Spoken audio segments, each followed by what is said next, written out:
Hi, I'm Kim Schmidt, Managing Editor. Welcome to On the Record. Here's a look at what's impacting the ag equipment industry right now.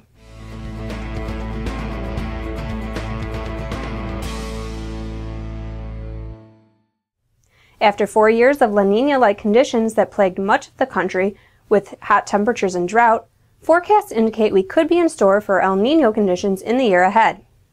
El Nino and La Nina are references to the changing weather and ocean conditions off the west coast of South America that can change the high and low pressure weather patterns across the globe. We spoke with ag meteorologist Elwin Taylor from Iowa State University. He says El Nino is the friend of the Midwest farmers in the Corn Belt, bringing less extreme weather to the region. Taylor says there's indication of a shift toward El Nino coming out of La Nina. During these shifts, we see some large changes in weather that are favorable to the Midwest, such as correction of drought conditions. When it arrives is yet to be seen. We do anticipate from the forecasts and the trend of things that by August there will be an El Nino condition. That would be on the late side to be useful to the corn crop. We're not arriving until then, but it would be a very favorable outlook for winter conditions of 2014 and for the crop season following 2015. If the El Nino is indeed in place by the end of April or May, and even by the end of May, then it would be of benefit to corn and soybean crops in the Midwest. El Nino has the opposite effect in the Northwest, which experiences extreme heat and drought conditions, Taylor says. California is split, with the southern portion of the state experiencing conditions much like the Midwest, and northern California seeing similarities to the Northwest. On Tuesday, Corp reported net sales for the first quarter of the year declined by 2.9% to $2.33 billion versus the first quarter of 2013. At the same time, AGCO's North American sales grew 5.2% in the first quarter of 2014 versus last year. The company said elevated farm income levels in 2013 continued to support industry demand in the first quarter of 2014, led by the dairy, protein, and professional hay segments. The most significant sales increases were in hay tools and low-horsepower tractors. AGCO says global industry demand is expected to soften in 2014 compared to 2013, with modest declines anticipated for Western Europe and North America, and more pronounced declines in South America.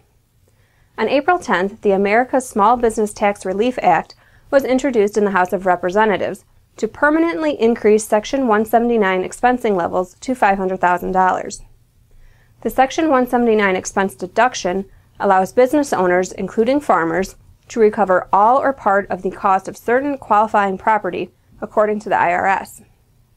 It also reduces the upfront cash cost of purchasing new and used equipment. In other words, it gives farmers incentive to purchase new or used machinery to reduce their overall tax burden and replace older equipment. Together with rising commodity prices during the last several years, Section 179 expensing of equipment purchases is credited with fueling the extended run of high farm equipment sales. Nick Yaksik, Vice President of Government and Industry Relations for the Association of Equipment Manufacturers, says the bill has bipartisan support and is likely to pass, though it likely won't occur until after the November elections. Again, it has bipartisan support. It's popular. It's just a tough political environment. And so if any bill is going to go in the Senate and the House with the administration's approval, there's going to be some trade-off. And so you really don't have a handle on what that trade-off is going to be.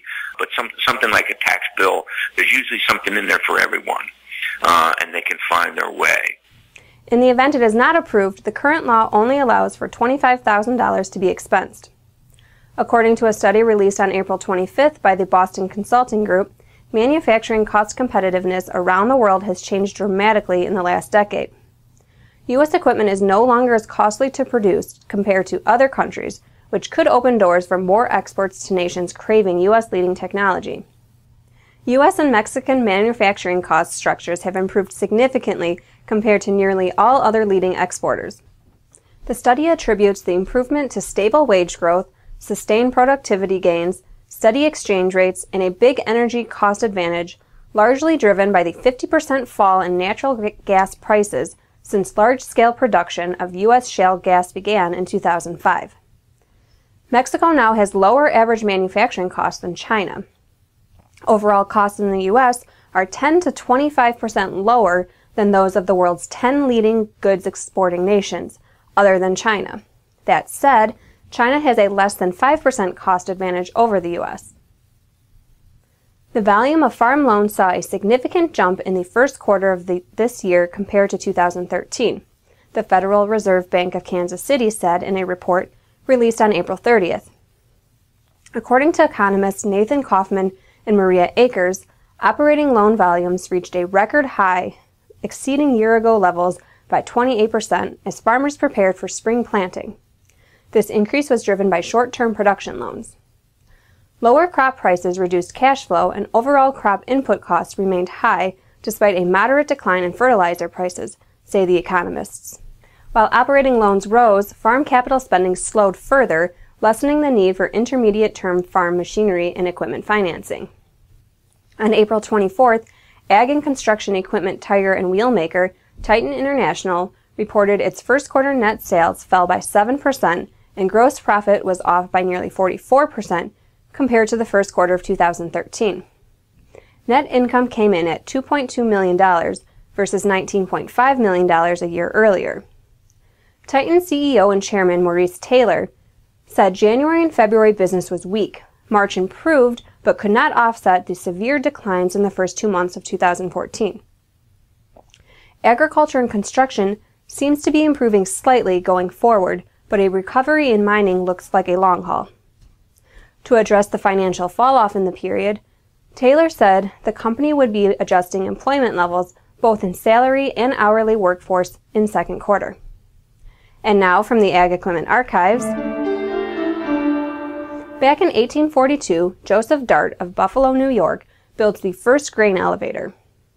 It was powered by steam and raised grain from lake boats to storage bins, where it remained until being shipped or milled. It had a storage capacity of 55,000 bushels.